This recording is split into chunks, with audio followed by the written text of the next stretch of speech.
아무도 안 사요.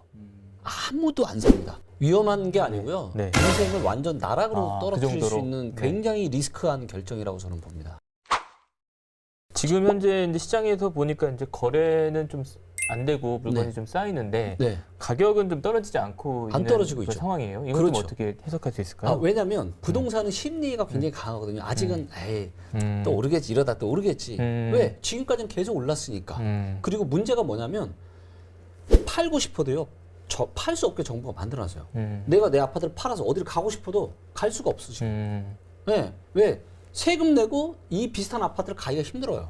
그렇죠. 네. 이런 상황이다 보니까 이러지도 못하고 저러지도 못하고 또 뭐예요? 지금 매물이 쌓여가고 있다라는 지금 데이터들이 나오고 있잖아요. 네네네. 최근 기사들을 봐도 지금 시장에 지금 매물이 팔려고 하는 매물이 계속 쌓이고 있고 이게 여러분들 데이터로 또 확인이 돼요. 제가 이 데이터를 제가 좀 보여드리도록 하겠습니다. 자, 이 데이터는 뭐냐면 이제 서울의 매매 수급 동향이라고 하는 데이터입니다. 그래서 서울에 지금 매도자가 많은지 서울에 아파트를 사려고 하는 매수자가 많은지를 알 수 있는 데이터예요. 자, 근데 보시면 작년에 이제 원래는 이렇게 이제 매수세는 줄어들고 매도세가 올라가고 있었는데 정부가 이제 부동산 시장을 잡겠다고 자꾸 좀 정책들을 펴내고 임대차 3법을 하니까 갑자기 매도세는 확 줄어들고 매수가 이렇게 빨간색이 매수세거든요. 빨간 선이 파란 선은 매도세고요. 근데 빨간색 훅 올라가고 파란 선은 확 줄어들죠. 그러면서 매매 수급 데이터, 요 막대 그래프가 엄청나게 올라갔었습니다. 자, 그런데 최근엔 어때요? 이 빨간 선 매수세가 계속 줄어들고 있죠. 그다음에 파란 선 매도세는 계속 올라가고 있죠. 그래서 지금 어떤 상황이냐?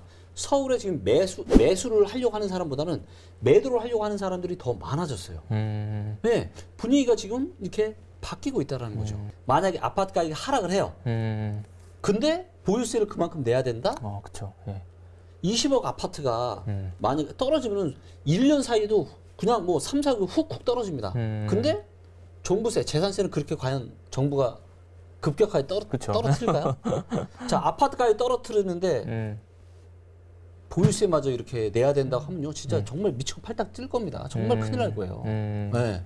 이런 부분들이 저는 앞으로 2, 3년 정도 후에 저는 펼쳐지기 시작할 일들이라고 저는 보고 있거든요. 네.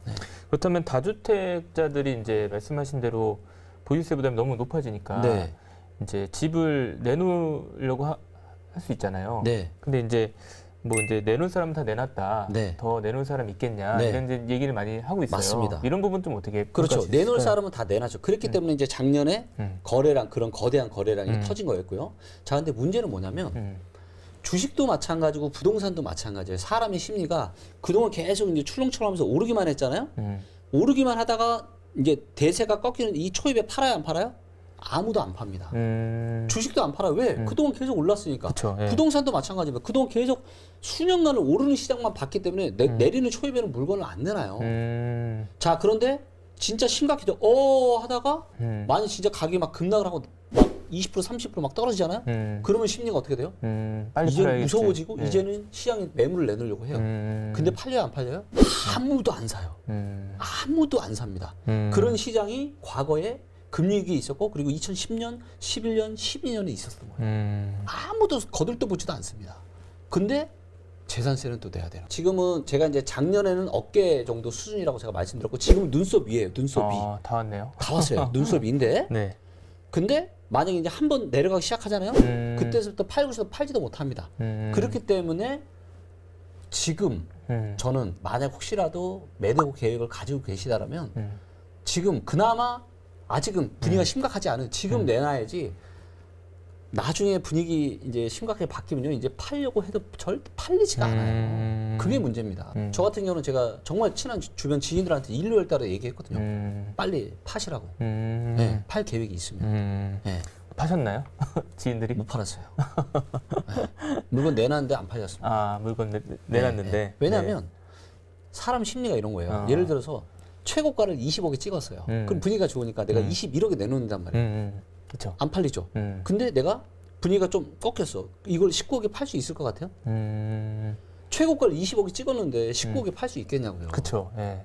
이게 사람 심리예요. 상승할 때도 마찬가지입니다. 2014년에 서울 아파트가 5억이었어요. 근데 내가 살려고 했어. 근데 이런저런 이유들 때문에 내가 못 샀어요. 근데 2015년에 5억짜리가 6억이 됐네? 사요 못 사요? 못 사는 거예요. 왜? 나는 5억이 살려고 했는데 그쵸. 6억이 됐잖아요. 네네. 근데 2017년에 이게 8억이 됐어. 사요 못 사요? 못 사요. 못 사죠. 네. 못 사. 왜? 나는 그게 내가 살려고 했는데. 근데 언제 사냐? 이게 막 10억에 그러면 그때 이제 미친 듯이 페이백을 하는 거. 내려갈 때도 똑같아. 왜 사람들이 못 파냐? 조금만 살 때도 그렇고 살짝 손해 보는 듯이 사고 팔 때도 살짝 손해 보는 듯이 팔면 좋은데 꼭 꼭지에서 팔고 싶어하는 그 심리 때문에. 근데 앞으로 이게 언제가 될지 모르지만 저는 올해 여름, 올해 중순서부터 내년 상반기 사이에 뭔가 변곡점이 저는 올 거다 이렇게 지금 보고 있거든요. 네, 좋습니다. 또 이제 또 한 가지 중에서 이제 많이 얘기하시는 게 이제 입주 물량에 네. 대한 논란이 좀 있는데 네. 입주 물량이 아무래도 줄다 보니까 네. 당연히 수요와 공급 법칙에 따라서 그렇죠. 이제 부동산 가격이 올라갈 수밖에 맞습니다. 없지 않냐 이런 그렇죠. 얘기를 이제 해요. 뭐 일견 이제 또 맞는 네. 얘기일 수도 있고 네. 여기에 대해서는 좀 어떻게 보시나요? 입주 물량에 대한 것도 제가 명확하게 데이터로 말씀을 좀 이것도 데이터가 드리도록 이제 하겠습니다. 정리가 돼 있군요. 데이터가 네. 다 있습니다. 대세 하락기가 언제였냐면 2010년, 11년, 12년, 14년이었잖아요. 이때였거든요. 2010년부터 13년? 근데 이때 입주 물량이 많았어요, 적었어요? 적었죠. 역사적으로 봤을 때 네, 적은 수준이잖아요. 네네. 그런데 왜 떨어졌을까요? 아파트 가격이? 입주 물량이 이렇게 작았는데? 그죠? 물론 지금은 더 작아요. 앞으로 한 2년 정도는 더 작지만 이때도 서울의 아파트 대세 하락기도 입주 물량이 작았다고요. 많지 않았어요. 언제가 많았냐? 2001년, 2년, 3년, 4년, 5년 이때 물량 많았잖아요. 근데 이때 올랐어요, 안 올랐어요? 올랐죠. 올랐죠. 예. 입주 물량 많았는데 올라고 입주 물량 작은데 떨어졌어요. 입주 물량이 역사적으로 가장 작았던 이 시기에 수도권 아파트는 대세 하락장을 겪었습니다. 자, 그런데 앞으로 입주 물량이 이때보다 과거의 대세 하락장보다 더 많아요. 더 많습니다. 그렇다는 얘기는 뭐예요? 입주 물량 하나만 가지고 지금 아파트 가격이 계속 올라갈 거다라고 이야기하는 건 잘못된 전망이 될 가능성이 상당히 높다라는 거예요. 입주 물량이 이렇게 작았던 시기에도 왜? 고평가되었으니까. 더 이상 사줄 사람이 더 이상 없으니까 입주 물량이 작아도 떨어지는 거예요. 네. 근데 앞으로도 그럴 가능성이 저는 매우 많다라고 보여지고 있습니다. 그래서 서울만 보시면 안 되고 수도권 전체적으로 지금 입주 물량이 적대로 작지 않다. 네, 그렇다면 뭐 3040이 이제 영끌에서 많이 집을 이제 샀는데 근데 지금 이제 얘기 들어보면 곧 이제 변곡점이 올 테니까 이제 지금 영끌하는 거는 위험한 거잖아요. 위험한 게 아니고요. 네. 인생을 완전 나락으로 그 떨어뜨릴 수 정도로? 있는 네. 굉장히 리스크한 결정이라고 저는 봅니다. 그렇다면 이제 집을 이제 무주택자들은 이제 사야겠다는 생각은 뭐 갖고 있을 텐데 지금은 이제 못 사니까. 근데 이 데이터를 좀 추이를 좀 봤을 때 언제쯤 되면 이제 서울에서 집을 좀 살 수 있는 그런 시기가 올까 궁금할 것 같아요. 아, 네. 정말로 빠르면 한 26년 정도 보고 있고요. 네. 왜냐하면 이제 21년과 22년은 뭔가 이렇게 변곡점이 일어나는 그런 시장이 될 거고 바로 이렇게 떨어질 수도 있지만 한번 떨어졌다가 다시 한번 올랐다 떨어질 수도 있거든요. 예. 근데 확실한 건 23년 정도서부터는 본격적인 대세 하락장이 시작이 될 걸로 보고 있고요. 대세 하락장이 시작이 되면 최소한 3년, 4년은 갑니다.